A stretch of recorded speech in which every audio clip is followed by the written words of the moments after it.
আজ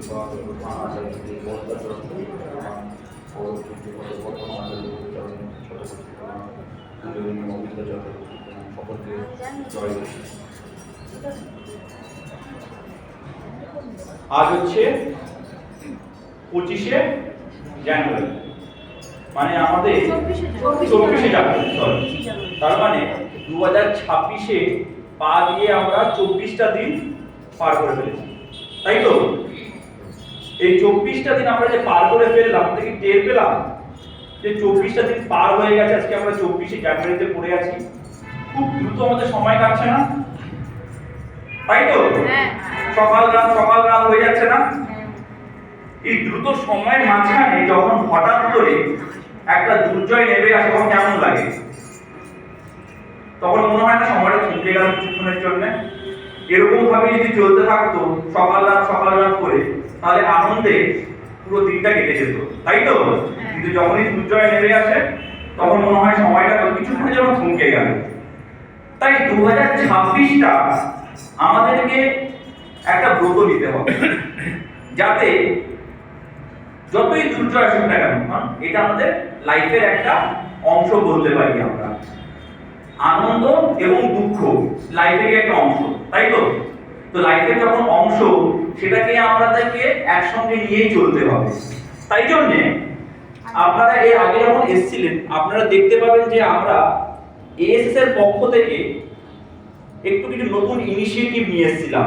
ভিডিওগুলো দেখেছিলেন তো যারা এসেছিলেন? কেমন লেগেছিল ভিডিওগুলো? 2026-এ এর পরে যে সৎসঙ্গ ফেব্রুয়ারি মাসে হবে, সেই সৎসঙ্গতে আমরা একটা অবিন্দার গান আছে, তিনি অবিন্দা লিখেছে, মায়ের মতো এমন আপন নাইকো ভুবনে। গানটা শুনেছেন? হ্যাঁ, গানটা মারা তো বুঝতে পেরেছে, কিন্তু একজন ছেলে তার মায়ের জন্য এই গানটা লিখেছে। কটা ছেলে এই ব্যাপারটা বুঝতে পেরেছে যে মায়ের মতো এমন আপন নাইকো ভুবনে, মাকে ছাড়া বাঁচে কি প্রাণে? ইম্পর্টেন্স অফ মা।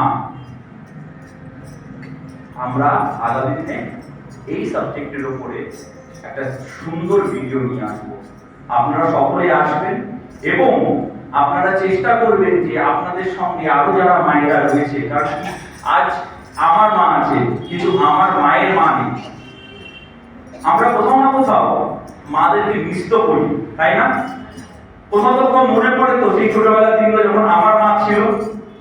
সেই ব্যাপারটাকে আমি চেষ্টা করবো, আমাদের টিম চেষ্টা করবে আবার নতুন করে যদি বাঁচিয়ে তোলা যায়।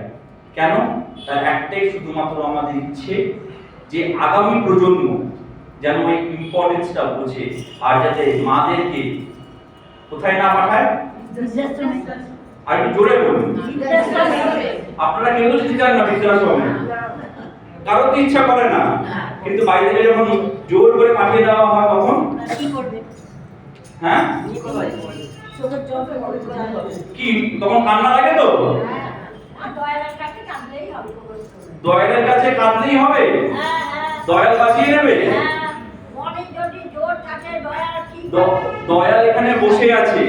দয়াল বলছে, খুব সহজ একটা কথা বলি আপনাদের সকলকে এবং মন থেকে বলবো, কর্ম না করলে দয়ালের আশীর্বাদ পাবেন না, এটাকে ধরে নিন। কর্ম না করলে শুধু কথায়, শুকনো কথায় চিড়ে ভেজে না। আজকে আমি দাঁড়িয়ে এত কিছু বলছি, আপনাদের হয়তো মনে হতেই পারে যে এই ছেলেটা দাঁড়িয়ে বলছে এর কি উপলব্ধি আছে। সব থেকে বড় উপলব্ধি হচ্ছে আজকে আমার ভালো চাকরি, আমি যে চাকরি করতাম আইটিতে ছিলাম, ইনফরমেশন টেকনোলজি, একটা মাল্টিন্যাশনাল কোম্পানি। সেই কোম্পানিকে আমি ছেড়েছি, আজকে হয়ে গেল প্রায় 15 মাস। আমার হাতে যে স্যালারিটা, মোটা স্যালারিটা আসতো, সেই মোটা স্যালারিটা আমার আজকে 15 মাস পকেট থাকা। আমার কোনো স্যালারি ঢোকে না 15টা মাস। যার ব্যাংক অ্যাকাউন্টে মাসের পর মাস কয়েক হাজার টাকা থাকতো, এখন তার পকেটটা শূন্য হয়ে রয়েছে। শূন্য, আমার ব্যাংক ব্যালেন্স শূন্য। তার একটাই মাত্র কারণ, আচার্যদেব বলেছিলেন ব্যবসা করবি। সেই ব্যবসায় কোথায় যাব, কি করব না করব, একবার থেকে দুবারও ভাবিনি যে কি হবে না। মানে আমার উপর ডিপেন্ড করে আছে আমার পরিবার, আমার মা বাবার খাওয়া দাওয়া থেকে শুরু করে সবকিছু ডিপেন্ড করে আছে। আজকে যে দিদা আপনি যে বললেন যে ঠাকুরকে ধরে থাকলে সবকিছু সম্ভব, আজকে সত্যি সম্ভব সেটা আমি বুঝি। কারণ কি 15টা মাস, আজকে 20টা মাস আজকে ঠাকুরকে ধরে আছি এবং প্রতিনিয়ত আমাদের সংসার কিভাবে চলছে সেটা আমরাই জানি। ঠিক পার হয়ে যাচ্ছে। এই বিশ্বাসটা আনার জন্য আগে সেই সারেন্ডারটা করতে হয়। সেই সারেন্ডার যদি না হয় তাহলে দিদা আপনার কথা সফল বা ফুলফিল হবে না। আপনি যেটা বলছেন সেটা আপনি সারেন্ডার করেছেন তাই আপনারা সেটা ফলেছে, কিন্তু আপনার এই সারেন্ডার সবাই তো করতে পারে না। তাই জন্য কর্ম যখন করতে হবে ফুল সারেন্ডার হয়ে কর্ম করতে হবে, তবেই কি আপনি সেই ফল পাবেন। এবং সেটা করার জন্যই আমরা পরবর্তী যে ভিডিও নিয়ে আসবো, মাকে ছাড়া বাঁচে কে প্রাণে, সবাইকে আপনাদের ছেলেদেরকে নিয়ে আসবেন। তারা বুঝবে, তারা দেখবে, তারা শিখবে এবং মাকে কিরকম ভাবে ভালোবাসতে হয় তারা সেখান থেকে সেটা শিখে যাবে। আপনি বললেন না, আপনি তো বললেন একটা স্কুল, ভদ্রলোক শাসন স্কুল, তাহলে মানুষ স্কুলে শিখে যায়। সেই স্কুলে আপনারা নিয়ে আসবেন, একবার নিয়ে আসবেন। যদি আপনাদের সত্যি বাচ্চাদেরকে, আপনার ছেলেদেরকে, আপনার মেয়েদেরকে যদি মনে হয় যে মায়ের ইম্পর্টেন্সটা বোঝানো, নিয়ে আসুন একবার, দেখবেন খুব ভালো লাগবে। জয় গুরু।